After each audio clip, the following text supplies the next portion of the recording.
Hi, Chris from Crafted Elements here. About 5 days ago, I mixed up a batch of epoxy. I did the 2-to-1 ratio. There's my dye. I used this kind of aquamarine. It's actually called sky blue, but it's got a little green tint to it. Love it. Okay, so I mixed it up, poured it in. I let it set for 5 days. It's about 2.5 inches thick, so I want to make sure it cured very well. So we're going to pop it out. Here we go. Whew. Okay. It's looking good. No bubbles. So I took my time, make sure we got this right. Okay, it's a little thinner than the first one. This is the second one I've done. So I'm going to put my plate on the back. We're going to pre-drill some holes. I'll show you that in there. I put about 1/8 inch little metal screws. Going to put those in here. Put it on the wood lathe. We're going to spin it. I'm going to take a little off the edge here just to expose the wood. There's 4 corners here, basically, right? And the other ends are clear epoxy. So it ought to be really interesting to see how that's going to look. And then we're just going to scoop it out here about 1 inch or so, 1.5 inches. It's going to be just it's not going to be a deep bowl, but I'm going to make the edge about 3/4 of an inch. And I'm going to keep it relatively flat and then just scoop it down like this. So we'll see how it turns out on the wood lathe because it changes. You know, when I get on there, I might do something else or whatever the case. So the wood's a little bit more exposed. It's out. So I'm going to start from the center and slowly go out so I don't hit it real hard. Okay, so the majority of the work's going to be done on the wood lathe. So we'll talk about that. The mold, quickly, Crafted Elements, built this guy, and like I say, it's my second one. Use your epoxy mold release, and it will come out that easy. And you want to make sure that you can use it. You don't want to rip it, you don't want to tear it, so be gentle. I did the 2-to-1 ratio for the epoxy because it's quite thick. I'm using Ice Epoxy. It's a company out of Ontario as well. So at any rate, I'm using their product, so it's exciting. I'm excited, and I also get a little nervous too, to be honest with you. But we'll take her slow and easy. So, okay, off to the wood lathe I go. So let's see how that turns out. Have a good one. Okay, first thing I got to do is make sure I've got the center of my project here. So I've got my little circle maker. Next thing is to put the plate on. Want to make sure I pre-drill the holes. So I did pre-drill these holes, put the screws in, gently put it on the wood lathe, and around she goes. It makes a heck of a noise because it's not balanced by any stretch when you first start. Real important, make sure your chisels are super sharp when you're doing this resin epoxy because it will chip. You want to make sure they're sharp. So I double check. I use a Dremel for the quick sharpening, and those little discs up there, they're all diamond discs. And so I kind of built that little thing a while ago. It works out really good. It goes from coarse to very fine. 3,000, I think it's the smallest one there. I make sure that, I go through them all. Actually, a couple of these chisels I don't use. Actually, I realized very quickly for epoxy, you want to be careful. I'm using the round nose.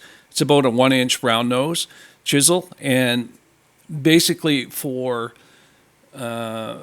epoxy, you want to. That's the best. That's what I'm using right now. I've tried a couple other ones.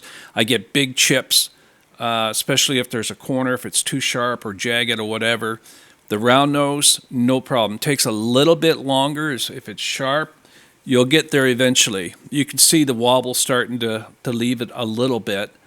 And it takes a while. And trust me, oh yeah, it's right in your face all the time.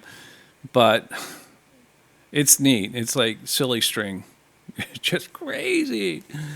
And I pull it away so I can see, and but really, and it sticks to that mask. I don't know if it's an electromagnet or something, but it's kind of goofy. Anyway, so we're working on that side till I get it. I get the right pitch, and I'm working to the front. I'm being very careful. I'm using a round nose here again because that wood was like about 1/4 of an inch above the surface of the epoxy. So I'm starting from the center, working my way out till I get that. It didn't take very long, actually, with the round nose there. It's still coming off pretty good.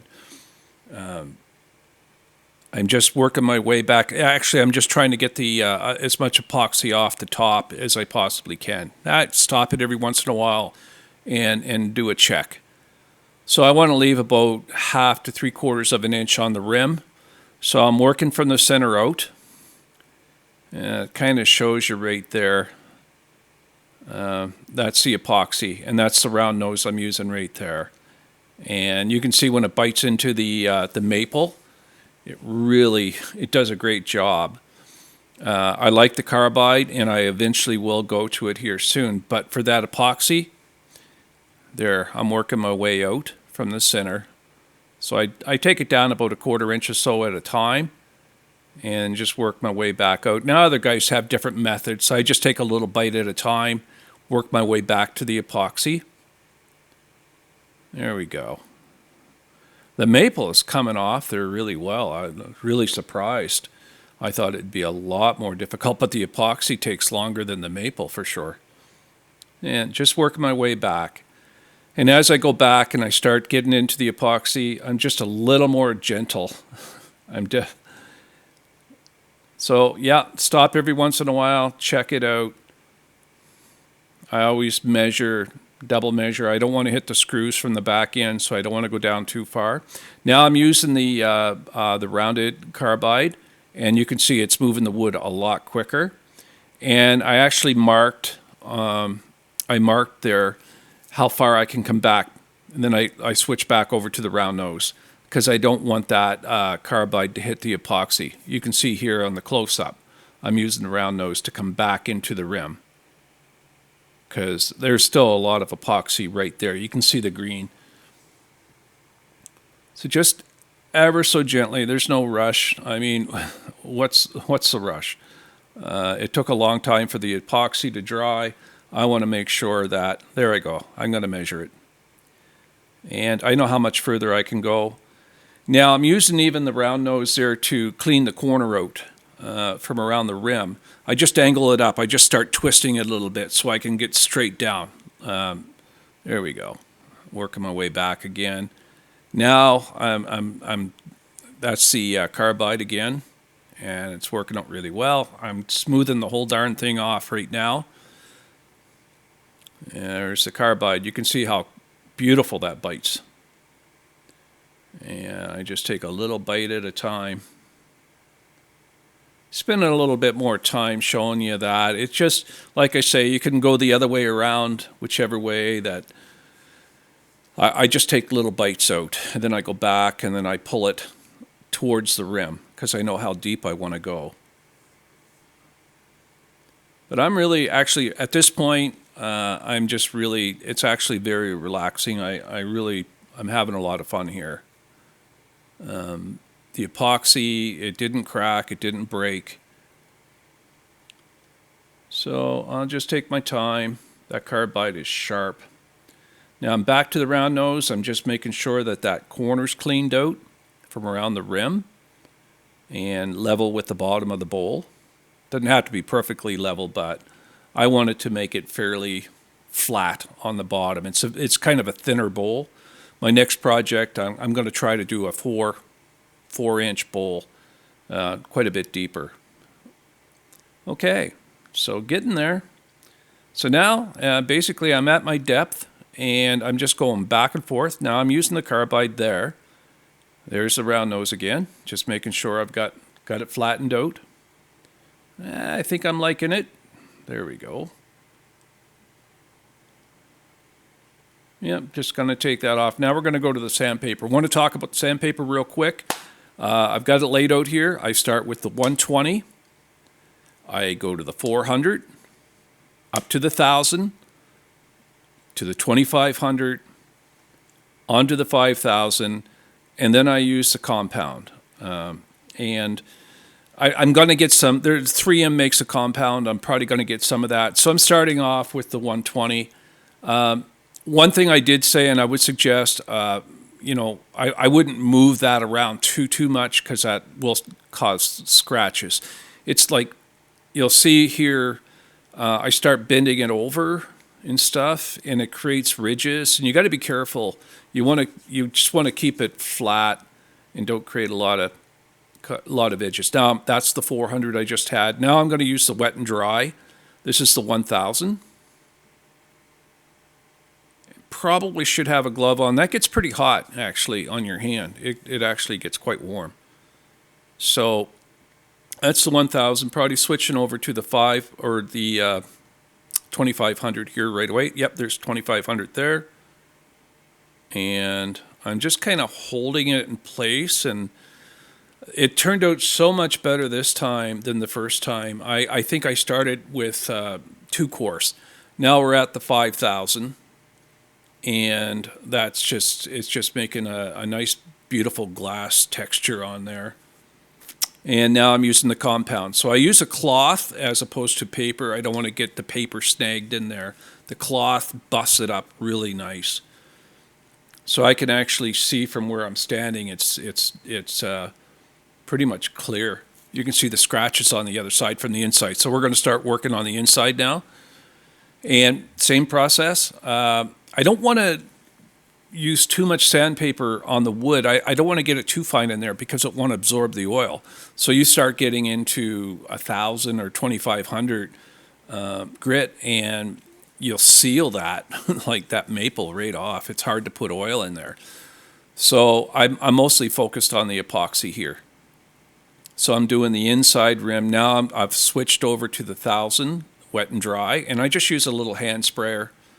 I keep it nice and wet. I keep the paper wet, and it just seems to do a great job. I get a little bit wet in the face, but oh, it's the price you pay. I don't mind. I had a lot of fun doing this. I'm really enjoying this part right here because I know the end is it's getting closer. So I'm getting down. I'm going to be, now I'm back to the compound and buffing her up. And I believe it turned out real nice. So basically, you can see it's clear. It looks like glass, honestly. It's the best I've done with the sanding. Really enjoyed it. Hi, this is Chris from King Oak Crafters. Okay, well, I've got my second bowl done. Here we go. This was the first one. A little bit on the bigger side. Kind of like it. It turned out nice. This is the new one. And lots to talk about as I go through the video. I'm going to put some felt on the bottom here to cover up where the screw holes were. So I'll get that done in the next little bit. That's her. Turned out nice, I think. Nice and clear. Just like glass. Turned out real nice. Anyway, so that's project number 2. I've got some more stuff coming up here right away. I look forward to showing you how I do it, getting positive comments back from you guys. If you get a chance, subscribe to my channel. It helps a lot. And once again, thanks to Crafted Elements, Sean, those guys, for helping me with the mold. And yeah, it was just a lot of fun. I'm getting a little bit more comfortable every time I do this. So, not sure who I'm going to give this to yet. Maybe my mom back home. Okay. Anyway, you guys have a great day, and we'll talk to you real soon. Ciao.